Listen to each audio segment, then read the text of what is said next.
What's up, everybody? Rob Nakamura here with the High Chief, Zac Pauga. Together, we're fully hydrated, and we made it, man. Here, episode 4, going live. Made it through a crazy week of not just fights, but announcements. Dude, this has probably been like the most announcement heavy week I can remember in a long time. And I feel like a lot of it started dropping like right after we signed off last Monday. Yeah. Literally, we like signed off, and then Yeah. so like Rhonda G. I'm literally looking on my phone, and Rhonda Gina pops out and all this stuff, and I'm like, I wish we could have been Oh, talking about oh, this. Like, oh, yeah, yeah. No kidding. But last week the fights were really good and they carried us through. There was a lot of fighting going on last week. So even though this week a little bit less on the full menu of combat sports, definitely heavy, heavy, heavy on the content or the things to go on about. But we have a little bit of a tradition that carried over from our recorded days, and that is the pump and dump. One of our favorite things we like to do. We look back at the most recent UFC event, pick somebody that deserves some love, pick somebody that deserves some admonishment, some criticism, and we drop it on them. I don't get to pick though what we get to do first. We mix it up. Zach, what are we doing this week, bro? so we are pumping first, and thankfully, Sergey Spivak, right? So many reasons why. So many reasons why. But the obviously he fought well and he won, but he right maybe he's a fan of fully hydrated, but he understood the assignment. He understood what, as a heavyweight, the situation that he's in, and made the fight exciting. They even asked him after the fight, why didn't you wrestle? Why didn't you do your normal game plan? And he said, that's not what you guys want. That's not what they want. And I made it exciting. He took some damage, right? He took more damage than he would have if he fought his normal fighting style. But they're not cutting him. Like he's moving forward, and he's got a good win over a big name, right? Over a champion from the PFL. That is what we need in the heavyweight division. We need guys putting it on the line. And yes, it's not like it's not intelligent for your mind and body in the moment, but having a job is like good for your mind and body. Making Yeah, money is good for yeah, your mind and body. yeah. 100%. And I was a little bit sad that it had to happen to Ante Delia. But before I go any further, shout out everybody watching now and in the future. But if you're watching now on whatever platform you're on, comment, drop some comments. Let us know what you want to talk about. Me and Zach are talking, but we want to talk with you. So share your thoughts and comments on any topic that we're running up, or drop a comment about something that you want us to talk about. Um, Spivak, I mean, is I'll give him all the love for committing to his B game, right? It's so tempting to want to try, especially when he had there's a couple moments where he could have went the lay and pray route, but he didn't and chose to re-engage back in the striking. It was it wasn't like, how do you say this? It wasn't like the most amazing thing you ever watched. It wasn't the most technical. It wasn't the cleanest. But Thank you. that's not what people want. That's exactly what I was gonna say. The fact that they were going for it the whole time, it doesn't matter how polished it looked. I think that was the main thing. Also, going backwards half a step, I mean, I think you can motivate quite a big amount of guys when you start cutting brothers, like they cut Gelton. Now everybody's thinking, right? Everybody's looking in the mirror twice, like, shit, I don't want to be that guy. I don't want to piss off boss. And that's maybe not the best environment for the employees or for the workers or the contractors, technically. But for the observer, we're getting what we want. And as someone who's ragged heavily on what the hell is the heavyweights of the UFC today, not always, because I loved them before, but what are they offering us to now in entertainment today? for Spivak and D'Elia to commit to that, I can't be mad about that. Can't be mad about Yeah. that at all.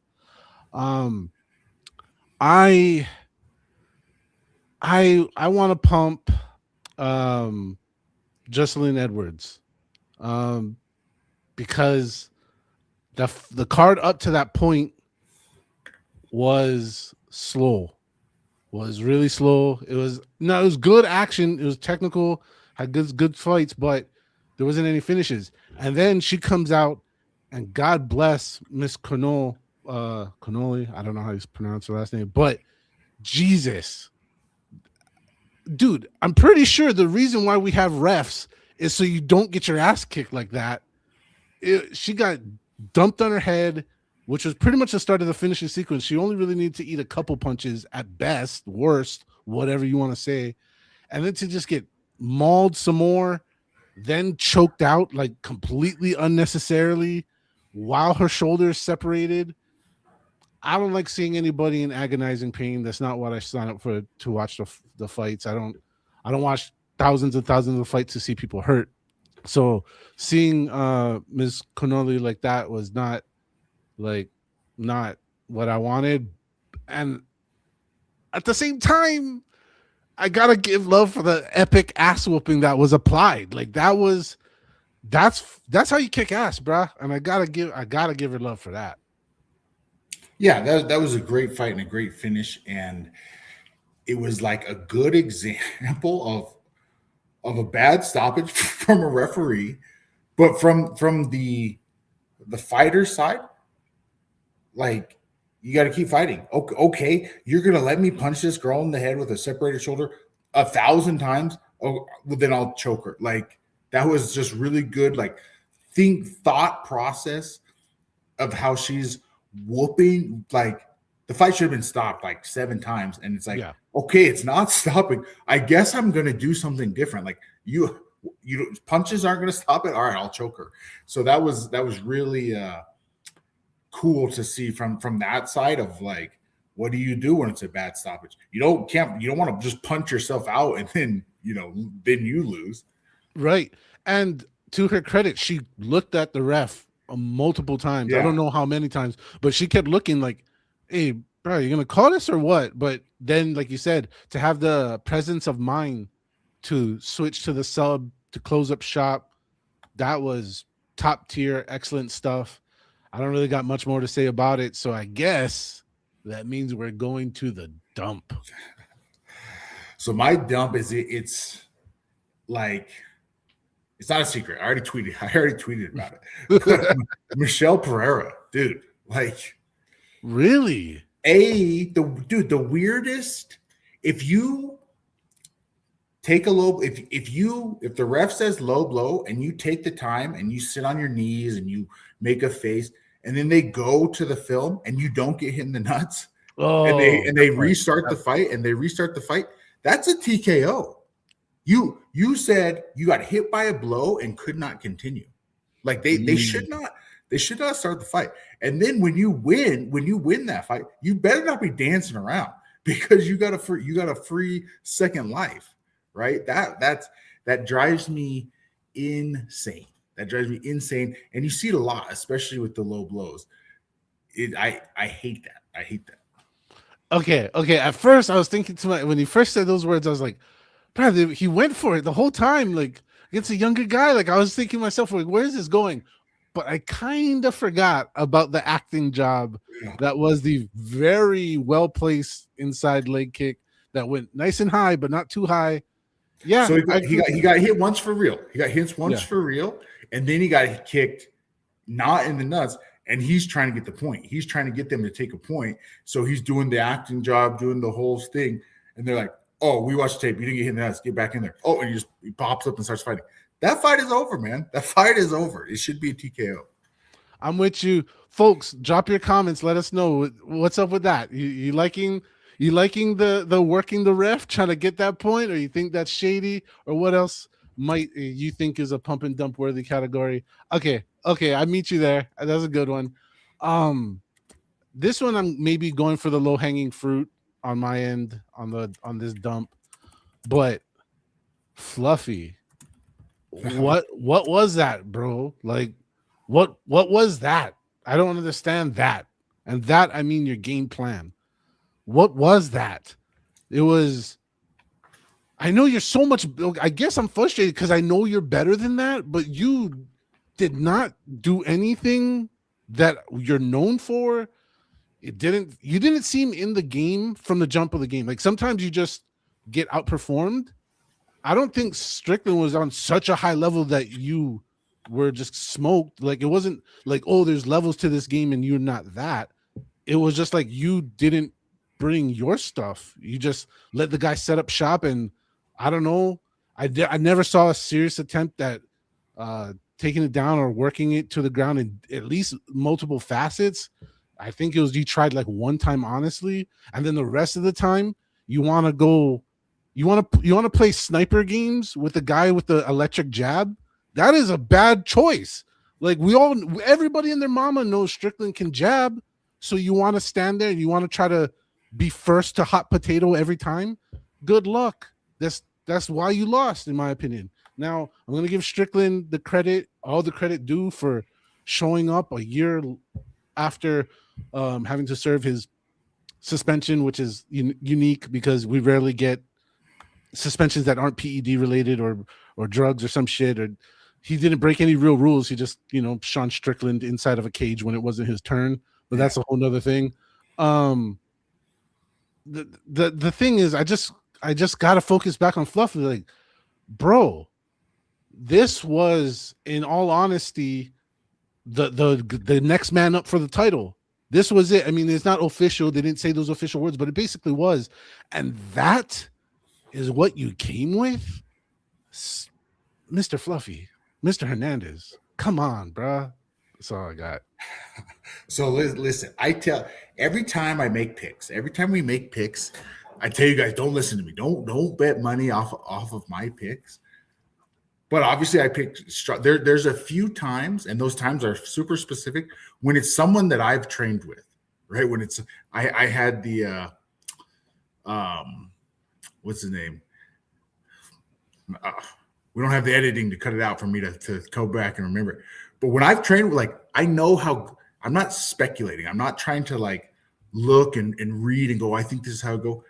When I've trained with someone, I know how good they are. I've done this game enough. I know how good they are. And dude, I have had difficulty.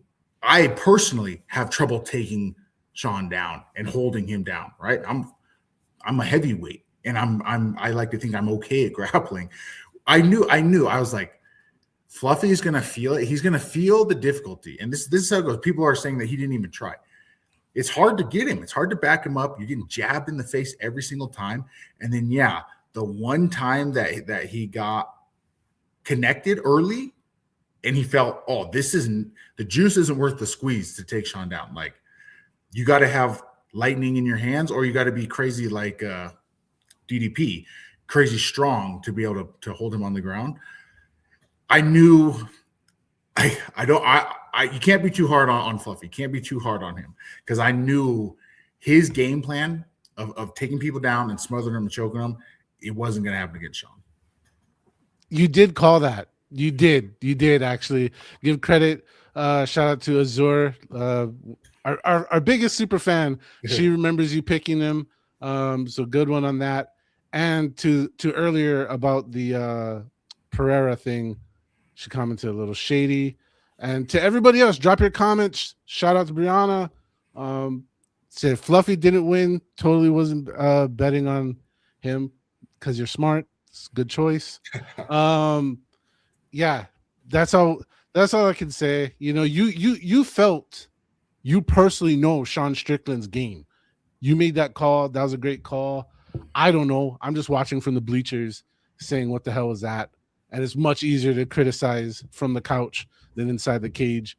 But we will do one little bit of predictions for next week. Main event, Loner Kavanaugh versus Mr. Moreno. What you got, bro? So, dude, This one, I have no inside information. I have no background, no inside information. You're not mugging up flyweights and stuff. No. There's such a thing. But I just don't like. I don't see how this is like. I don't know what the odds are. I don't know anything. But Moreno obviously is probably like minus 500 or something. Like I think he's just going to smoke him. That is my read from this. Maybe Loner, like has Loner had one or two UFC fights? Like maybe this is his coming out party and they really show us something that we don't know. But you're talking about he's fighting the number one guy in the division, number two guy in the division, and he's unranked. Like I don't know. I feel like there's not anyone that's picking Kavanaugh. Let me know and let me know why. All right, fair enough. I'm okay. This is my first time with this. You know, we're early into our live stuff, but I got a comment from I was having a little conversation with Australian MMA pioneer, UFC old school icon Elvis Sinosek, and he made his prediction. And let's see, wrong one. Let's try again. I'm gonna keep fishing until I find it. But he made his. There we go. From the King's Academy in Australia. Shout out once again, Elvis, Australian icon. He says the smart pick is Moreno. He should win this one. His experience in 5-round main events, relentless pace, superior grappling, and ability to wear down opponents give him a clear advantage. Saying that Kavanaugh could catch Moreno early, I just wouldn't bet on it. I just wanted to throw that out there because I love Elvis. He's a cool dude. And we're talking about flyweights. We're talking about. I always have to bring it up. Yes, everyone has a puncher's chance. Flyweights have much less of a puncher's chance. It's true, though. It's true. As people want to go, oh, that's hate. No. From the full size men and up club, it is different, and it doesn't. Some things don't apply. Like the gift of cardio, it goes away from us going up the hill. Well, the gift of power goes away going down the hill. It's the way the fight gods balance the universe, people. Mm-hmm. I will say this. I think Moreno's best days are past him. I know, shoot me, hate. I love the guy. Don't even say that I'm hating on. I fucking love the guy. I've wished him to win the title so many times. I hope he does it again in a way, but I'm going to contradict myself in 2 seconds. This game and the UFC, if you haven't noticed, is built on feeding the old to the young.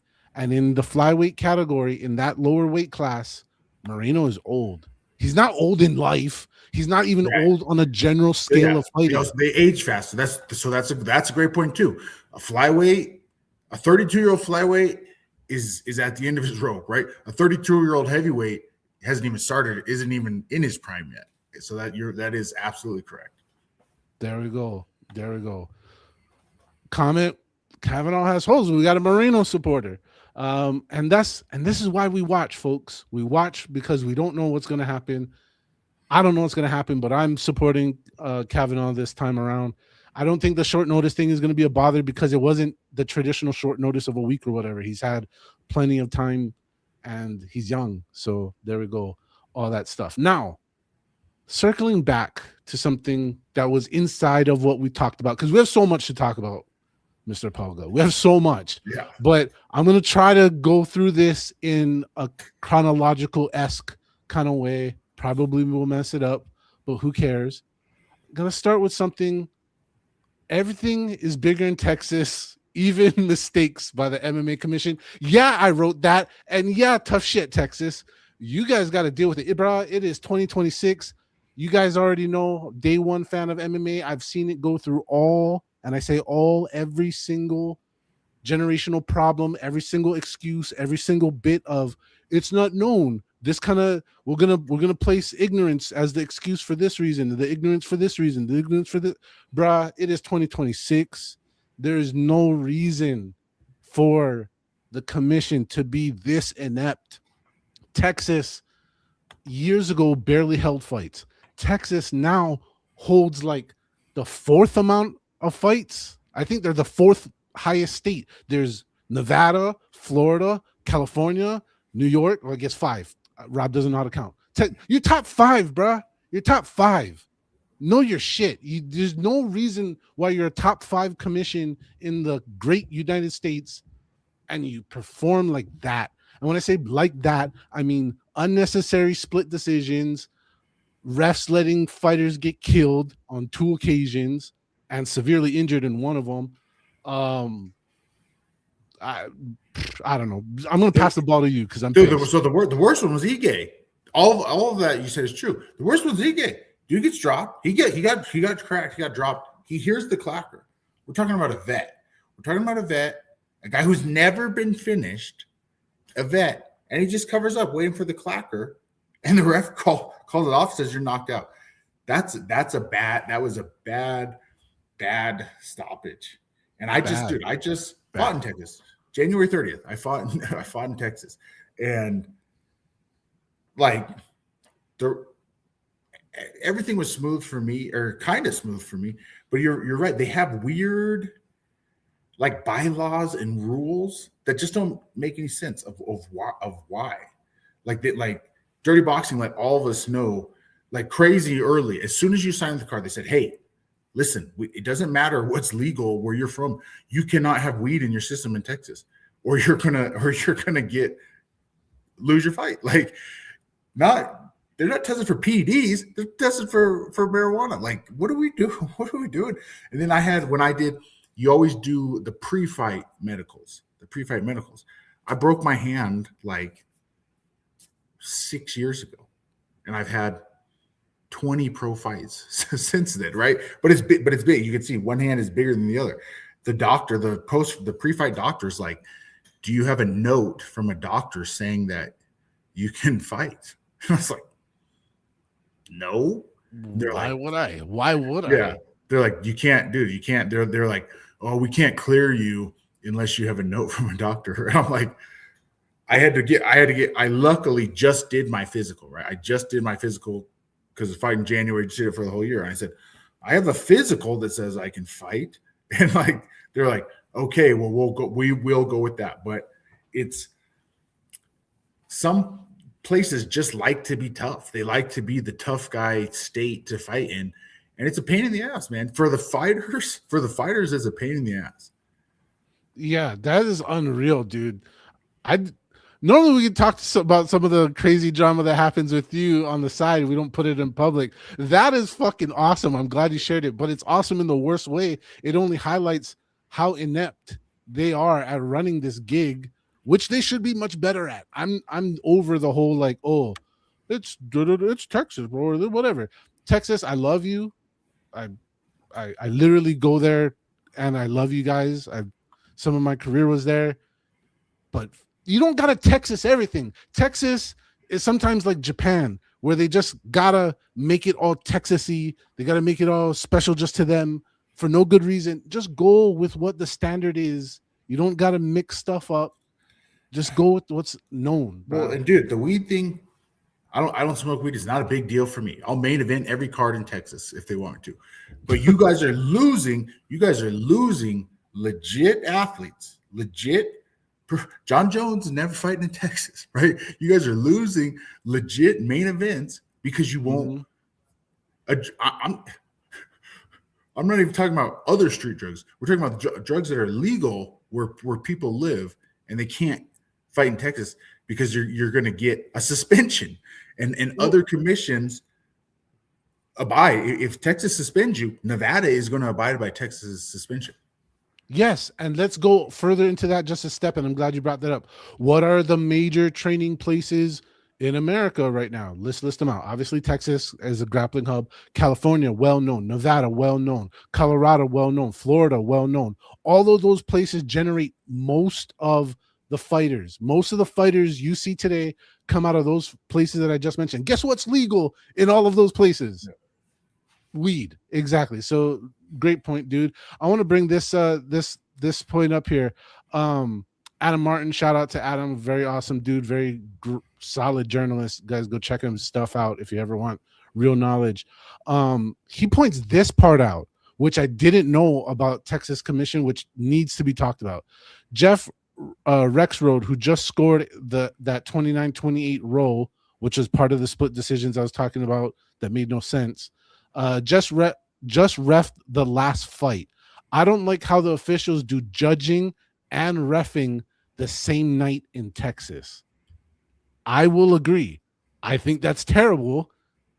And that's exactly how you end up with 29-28s, because you got to rush out. You got to stop being a ref. You got to hit the desk. And in the meantime, you got to text your girlfriend, no, I'm at work. How are you supposed to do all this stuff? I don't. So I didn't know that. I didn't see that. I had no idea. And that's insane. That's insane. That's insane. So you're doing stupid. 2 jobs. You're doing 2 jobs. You're doing 2 jobs. Can you do one? Could you just focus on one? And here's the thing about fighting judges, right? And fighting referees. You're talking about people's lives. You're talking about people's lives being, at the very least, a bad judge. You took half my paycheck. Yeah, that sucks. A bad ref, right? You just changed my whole life. You just changed broken orbitals, broken noses, like separated shoulders. Could you focus? Both are hard. I'm not saying that it's not hard. Both are very, very hard. So pick one. So do one at a time, right? Do one at a time. Yes, I'm gonna pull back up this post because shout out Cody, Mr. Merrill. Usually I'm with you on a lot of topics, but I just want to highlight this. Love how it's 2026 and the sport makes 1.1 billion a year, and he means the UFC. The sport makes actually more than that a year on TV, but we can't afford to have judges and judge refs that ref. I just need to be that guy and maybe educate people, because I've seen this sentiment for decades. Okay. And we're going to keep bringing this up. As long as you bring it up, we're going to bring it up. That's not how it works. The organizations, they can make $1 trillion.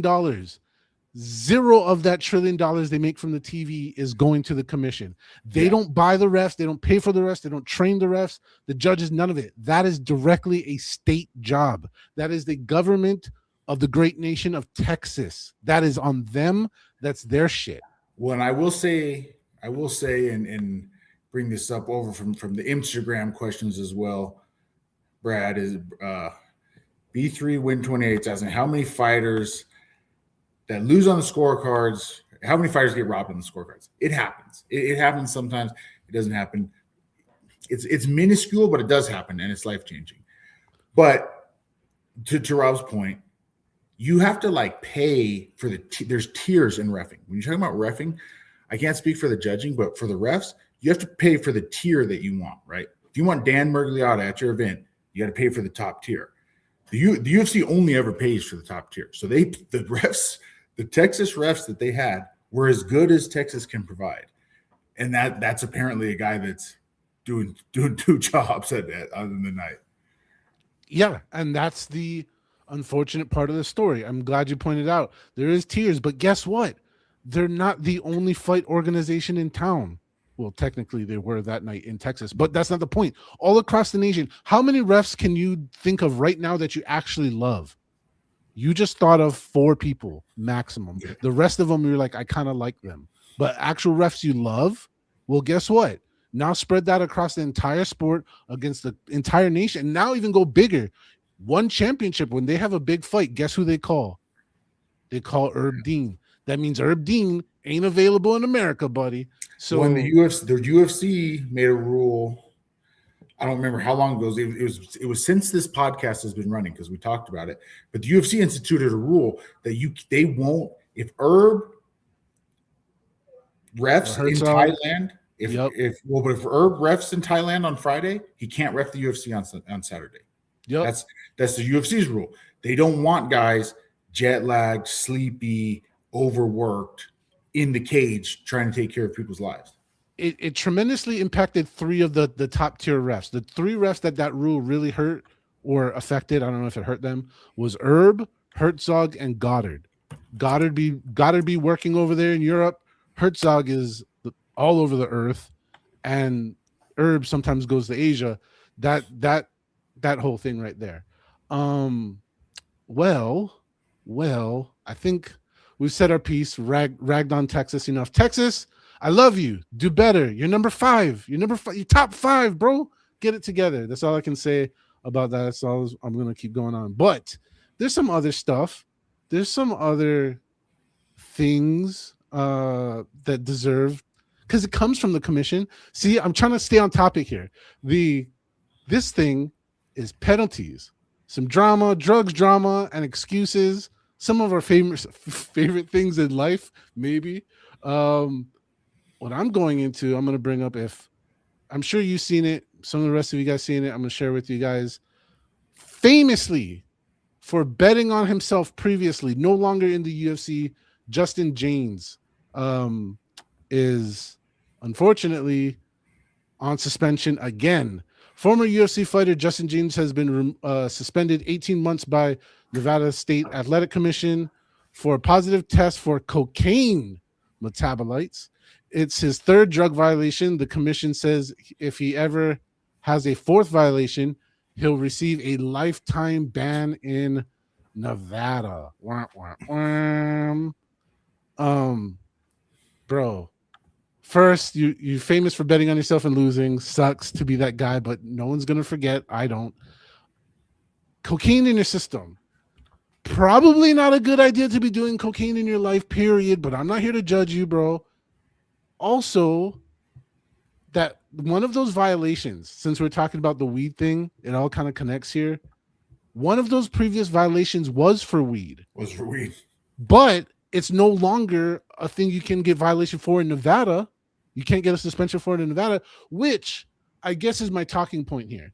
Do you think it's dirty that they hold a violation on your permanent life scorecard? Because they just said you screw up one more time, you're out for life, bro. If you had a violation for something in the past that is no longer a statute of violation now, should that be held against you? I think that's fucked. Oh, so 2 things. It absolutely should not be held against you. Absolutely no way. Right on. But also, like, come on, dude. How many times we're not talking about PEDs. We're not talking about things that make you better. He's doing things that make you worse, and he keeps not doing it. It's like, yeah, cocaine, dude. From my law enforcement background, cocaine clears your system in like 18 hours. That means he was doing coke on Friday night. Like, dude, what are you doing? What are you doing? Hey, if it's good enough for John Jones, it's good enough for Justin James. You see what I'm saying? I'm going to keep the equality. If it's good enough for John Jones, it's good enough for Justin James. But no, all joking aside, yeah, you're right. The drugs of abuse thing, and that's the thing too. Texas was only testing for drugs of abuse. I don't give a shit if my opponent is high, right? Maybe if he's on PCP, let me know. But I don't care at all. I care if he's on PEDs. Test him for PEDs. Don't test for drugs of abuse. Who cares? Literally, who cares? Who cares? Folks, this is not just a discussion between Zach and myself. Comment on YouTube if you can. Hit up Zach's Instagram. He'll peek at the comments. Add your flavor into this. Any other things you want to say? And we're not done with this category just yet. One more, because we'll keep it equal. The ladies getting suspended. Yasmin Lucindo, 9 months. She's going to be sitting down for 9 months for positive drug tests. I can't even pronounce it. It's Menendalone. The duration aligns with the California State Athletic Commission. The NSAC dropped the penalty on her. California also had the same finding. Lucindo pointed to contamination, and the UFC says its investigation also detected it as well. So I guess after the fact, she gave her contents to the UFC PI, I'm assuming, to screen her stuff, which is a whole nother topic we'll get into in just a second. But not only did she receive a 9-month sitting order, a $250 fine, do they want this lady to go bankrupt? $250. I mean, get out of here. What are we doing? $250. She's going to have to make 6 mortgages to pay that fine. No, honestly, either just don't do a fucking fine or put another 0 on that shit. Like, what kind of fucking... I can go park my truck sideways in a handicapped parking stall for that fine.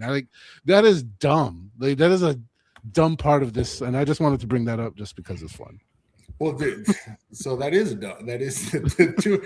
California needs their money, dude. California needs their money, but this is the content, and it's what, a diuretic, right? That's I think that's what it was. Is diuretic. I'm not queued up on my PED Well, drugs. it's like nobody's contaminating supplements with a diuretic, and there's no that contaminated supplement is all nonsense too, dude. I'm not some crazy like read the label of anything I've ever taken. I get whey protein from Costco. Like I go to GNC. That's where I get my stuff. Nobody's contaminating supplements. If nobody's contaminating supplements with PEDs, right? They're contaminating it with baking soda and flour and fake stuff. Yes. No one's putting stronger stuff in your Flintstone vitamins. Oh, it actually has PEDs in it. Yes, most of the time when you have contaminations, like you said, you put flour, what is in the industry called pixie dusting, where you put just a little bit of the active ingredient and a whole bunch of bullshit just to fill up the jar, not the other way around. And here's where I want to go into deeper and get your comment and your knowledge on it. As far as I was told from multiple athletes, and I hope I'm remembering this correctly, all the supplements that you're provided, if you want any supplements, is provided through the UFC PI nutrition program. It's given to you. You just ask and it's given to you. And on top of that, anything you take personally, say you love a certain supplement from anywhere on the earth, okay, you can give it to them and they'll test it free of charge and make sure it'll clear so this doesn't happen. So you don't end up 9 months on the bench with a whopping $250 fine. Is that correct, my friend? Yes, yeah, that's absolutely correct. You don't have to buy anything if you like. This is part of the 13% compensation that you get as a fighter, right? You don't have to buy any supplements if you want. And if there's one that you say, oh no, I love my Costco protein, I don't want your Thorne protein, you can send them the jug and they'll test it for you and give you the A-OK or not. And yeah, they use Thorne, and Thorne is like actually one of the best supplements, like the cleanest, most tested research supplement companies out there. Shout out to Thorne if you want to sponsor us. Shout out. And the UFC, they'll give it to you even after they cut you for a while until they remember that they cut you, and then they just stopped giving me mine like 6 months ago. But yes, there's no reason that you should be taking random supplements that might be contaminated with diuretics that help you cut weight. Like that's the thing that's in nonsense. It wasn't contaminated. She was taking that to make weight and didn't need to. Like or the other side, you can get any supplement that you want, any legal supplement that you want. Now they're doing peptides and stuff. I saw all that with the Derek Lewis and everything. Right. They're giving peptides. You can get anything you want from the UFC. Yeah, dude. And that's where we're going with this. It's like, all right, shit happens, people will go, oh, what about Yoel Romero? Okay, yeah, that was before the UFC provided you supplements and would let you test your stuff free of charge. In this era, as you're a professional athlete, the word professional carries a lot of more weight than it's equal amount of weight to the athlete part. You're a professional. That means you are in charge of all this shit and you have the responsibility. If you're going to take some supplements, run it through the screening program. This excuse is invalid. I give it a big thumbs down. Sorry, Yasmin. See you again soon. 9 months, not that long time. We'll see you soon. Good luck. I hope, all the best in your next fights. But we're not done with crazy Bushido here. This story had me laughing my fucking ass off because, well, here goes. UFC fighter being admitted to being high on LSD during UFC Fight in Canada. This is Blake Builder. High, once again, high. Not like, oh, I took it sometime in the past, like actively tripping during a UFC fight, which is fucking crazy to me. And he's not even the first athlete to do this. When I looked this up, apparently a MLB pitcher got trippy and threw a great game. Apparently it helps pitching, but it does not help fighting. because Blake Builder lost this fight. But dude, this creates so many questions in my mind. One, Blake Builder, hit us up, bro. Let's talk. What do you do for fun, homie?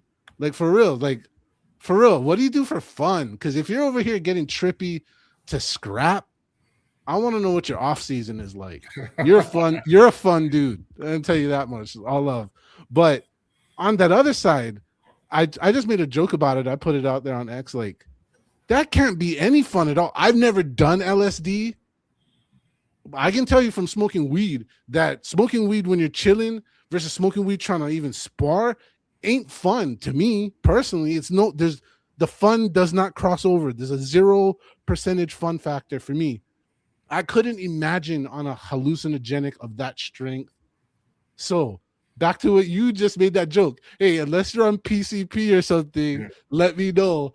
Now that it's a real thing, it happened. What's your thoughts, bro? So, dude, this is. we're gonna clip this and send it to the UFC. We're gonna clip this and send this to Dana. I'm gonna be on Dana's side here.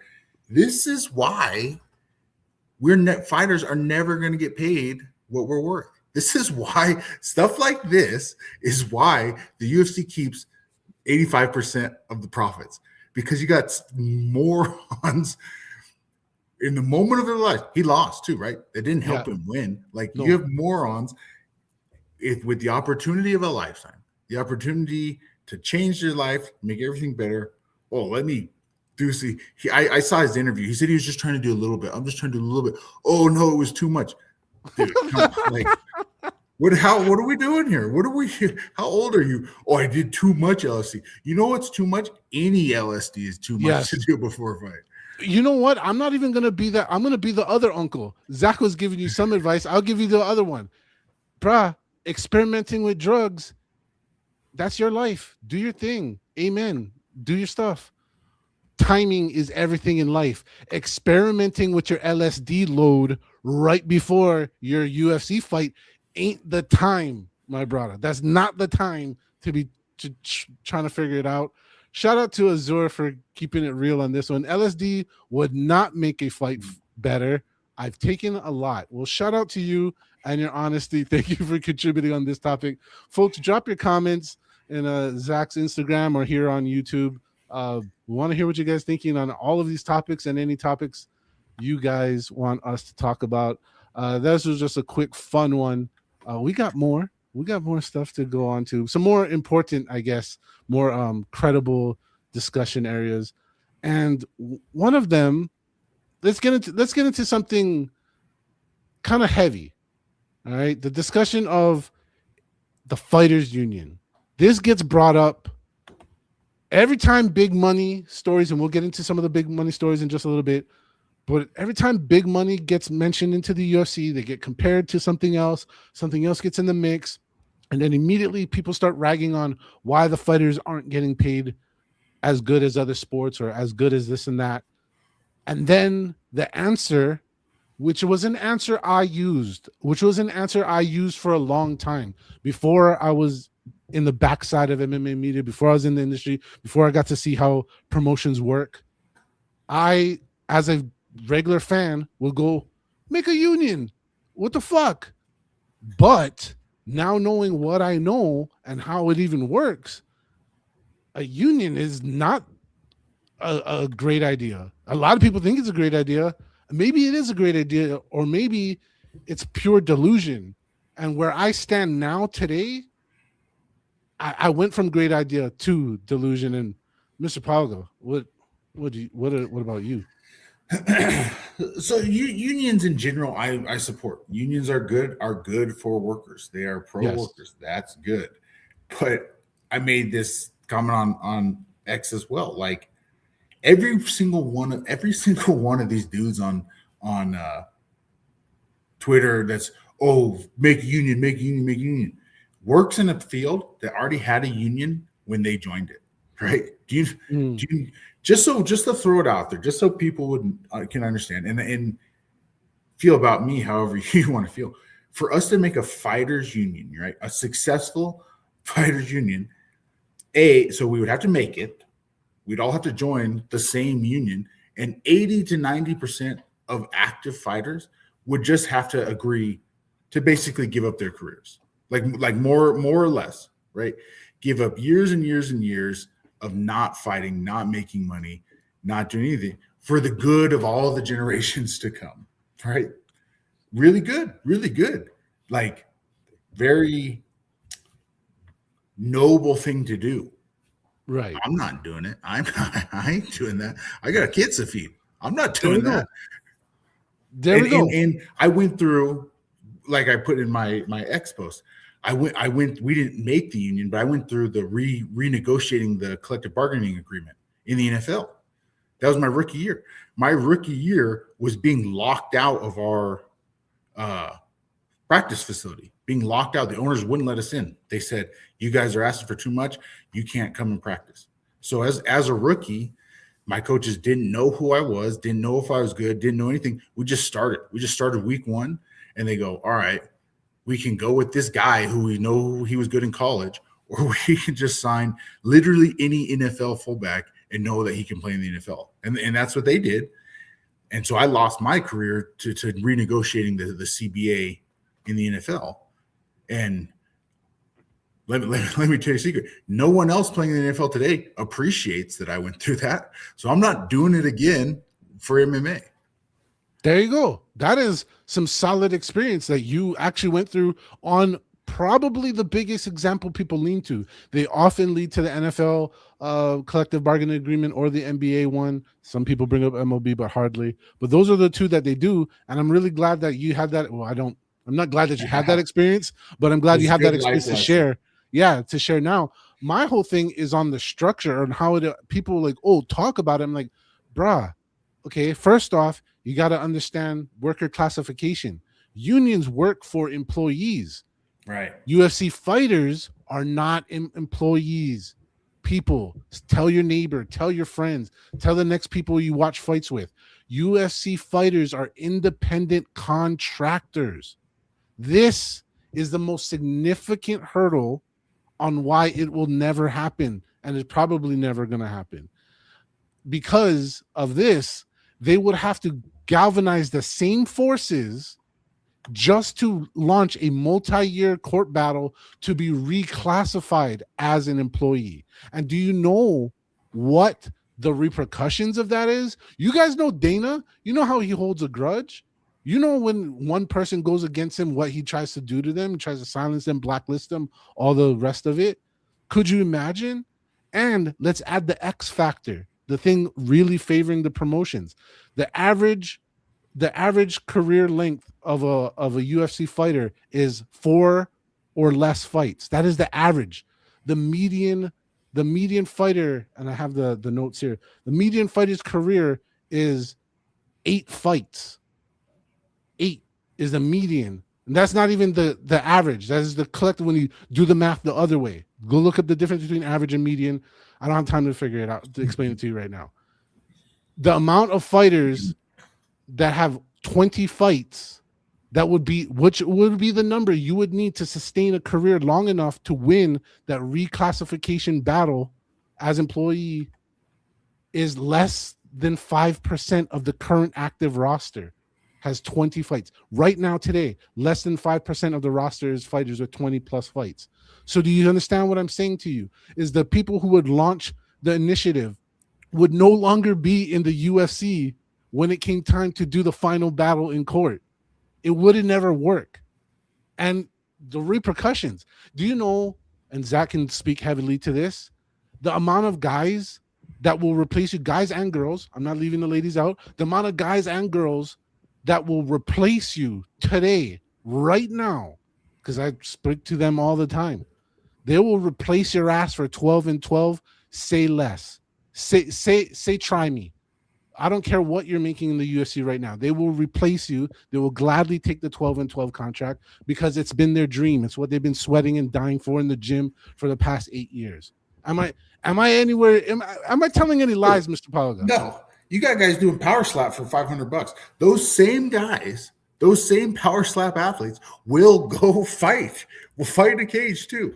Like, and here's the big thing is, and this is the sad part, This is the sad part. And I prefer to like focus on what's real though and react to it as opposed to how things should be. You know, the fan doesn't care, right? The fan doesn't care. They don't care.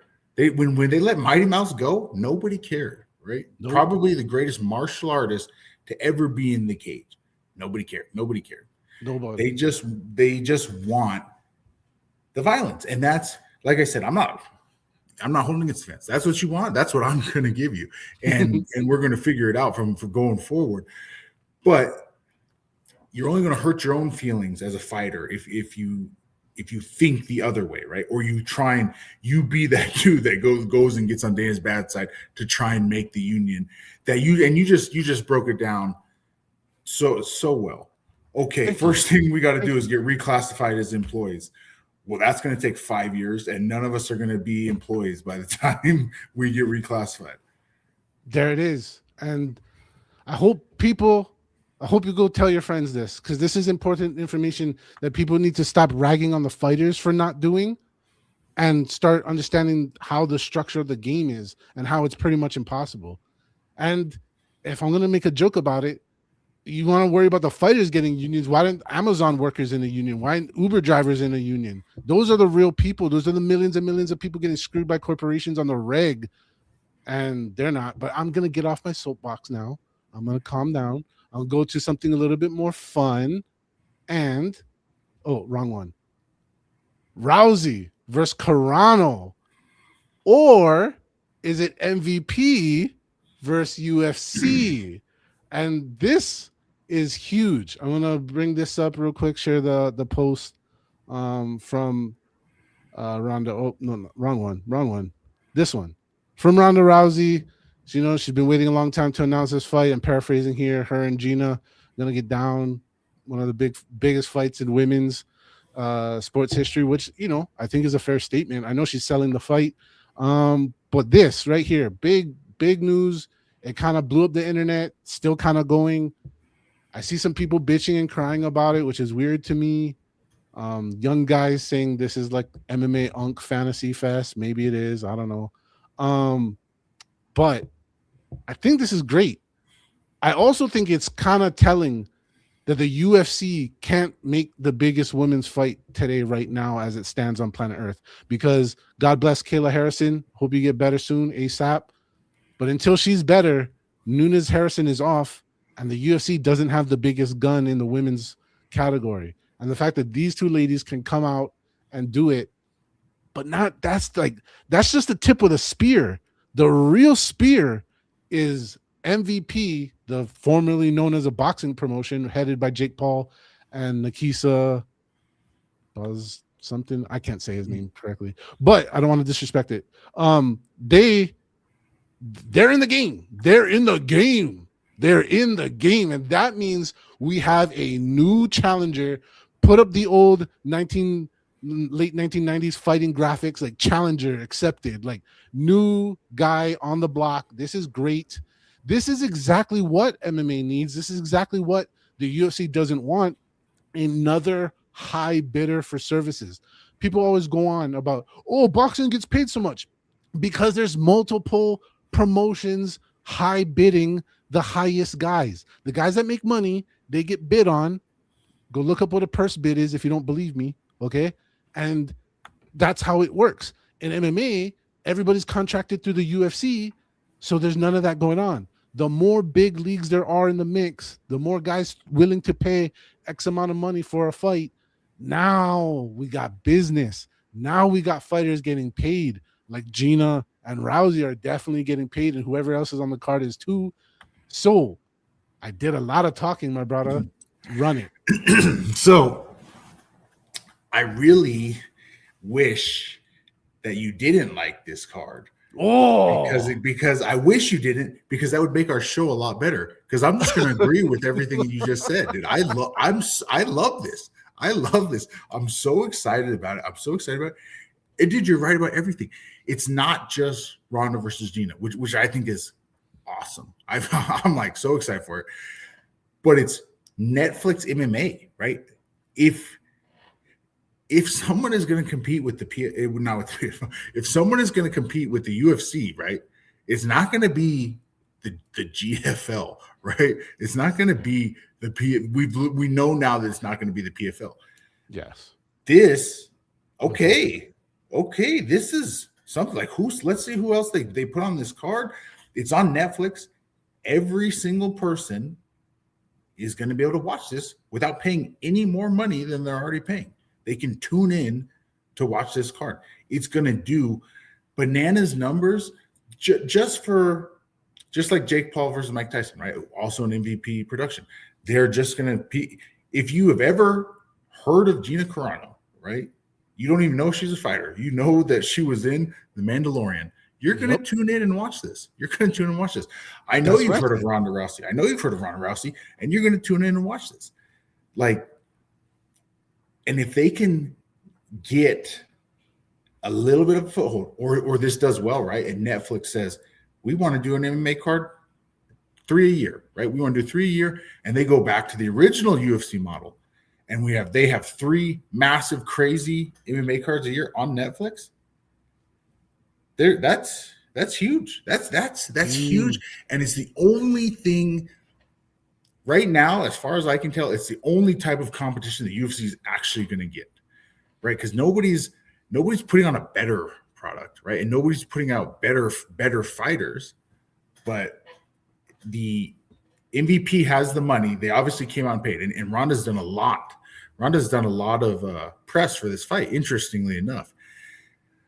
And she said she wanted to do it with the UFC, but Dana wouldn't give her a guaranteed number. They wouldn't give her a. He's just right about this card. Just this one topic. But the UFC wouldn't give her a guaranteed number, and they have no pay-per-view anymore. So that's why she didn't do it there. And MVP and Netflix gave her a guaranteed number, whatever it was.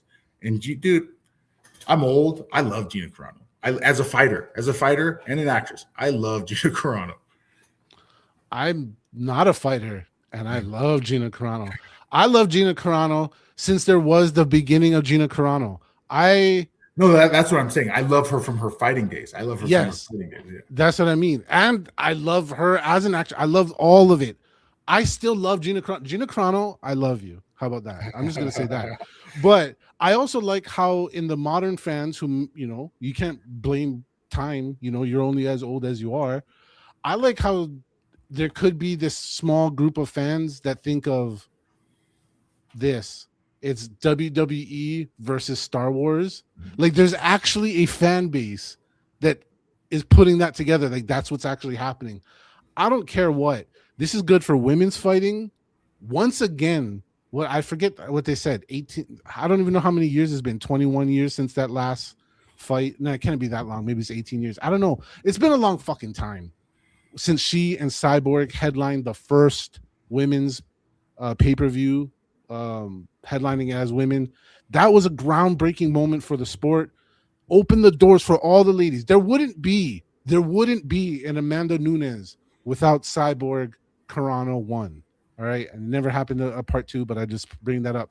Carano now, all these years later, headlining this, busting the doors open on Netflix. And I think the cooler part of this story that I like to think about is how the UFC was so close to negotiating a deal with Netflix. Big money deal with Netflix. They got their big money. They got paid. I'm glad. Good. Make your money. Do your thing. But I'm also kind of glad that Netflix goes, nah, no, thank you. I'll go with option B here. They're MVP. We're going to do our own thing.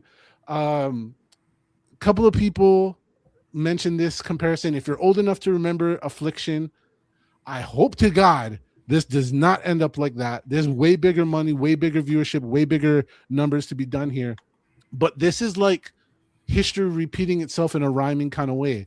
This kind of feels like the old, not in any direct comparison to Affliction because we haven't seen the product yet, but the fact that somebody's willing to throw big money at big names, make big fights that people are talking about, and it instantly goes, oh shit, I'm watching that. And I just want to say to the haters out there writing dumb shit on the internet, I will bet you $1, every single one of you, because that'll turn out to be a lot of money.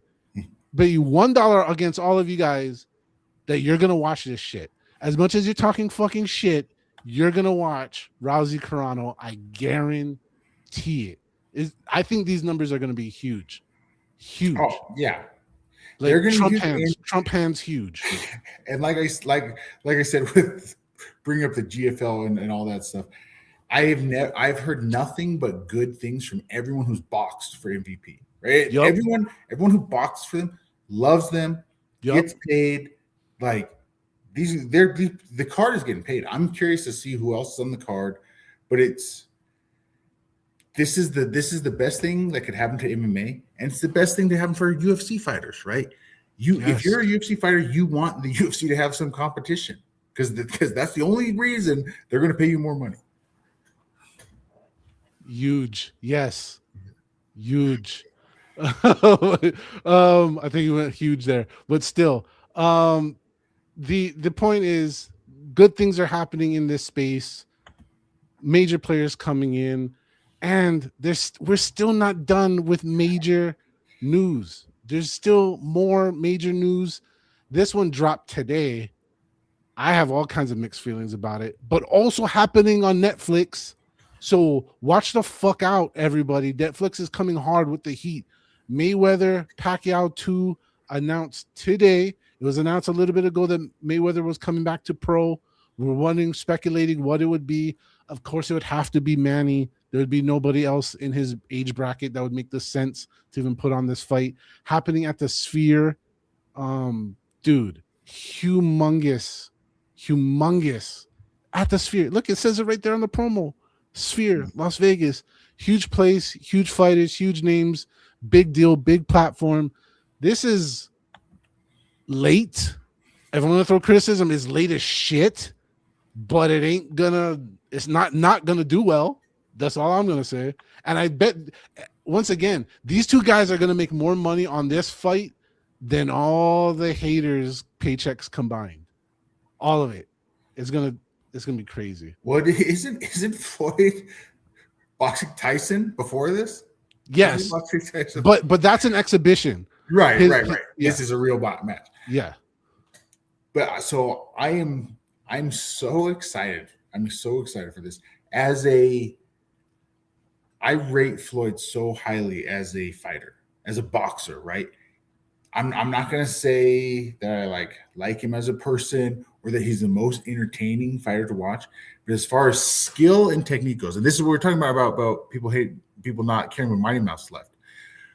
As a skill and a technician, I don't think there's anyone better than Floyd. And I love watching Floyd Mayweather boxing matches because it's the highest expression of true boxing that exists, and I'm so excited for him to come back, right? And there are more entertaining boxers. There's funner boxing matches to fight. Boxing, right? The sweet science is hit and don't get hit. That's boxing, and there's nobody better than Floyd Mayweather. Nobody. TBE, the best ever. When it comes to that craft, he's the man. Now, people can, his personal life choices, this, that, whatever, I'm not on board with all of it. But Zach shared a personal story from his rookie day and how it related to unions and how they work. So I'm going to share with you a very old, but still very awesome, my personal Floyd Mayweather story. And this is a very old story, and you're going to know how old it is right when I tell you the preface of what's going on. So my buddy's brother was heading off to fight the Iraq War, Part 1. Yes, long time ago in a galaxy far, far away. Still happened. We're in the VIP, not the VIP that they take you to when you go into the club. There's a real VIP at Spearmint Rhino, if you know, you know. And we were there and having ourselves a good time. Well, stripper whatever law is sitting on my lap, and I'm looking over to the right because I think I see Floyd Mayweather. I'm like, huh. She in a condescending way goes, thinking I'm looking at one of the girls over there, goes, is there something you like over there, honey? Do you want me to get you something from over there? I go, I know this is a weird question, but I think that's the champion of the world. I think that's Floyd Mayweather. She goes, do you want me to ask and find out? I'm like, yeah, that would be great. Please do that. So she leaves. She comes back.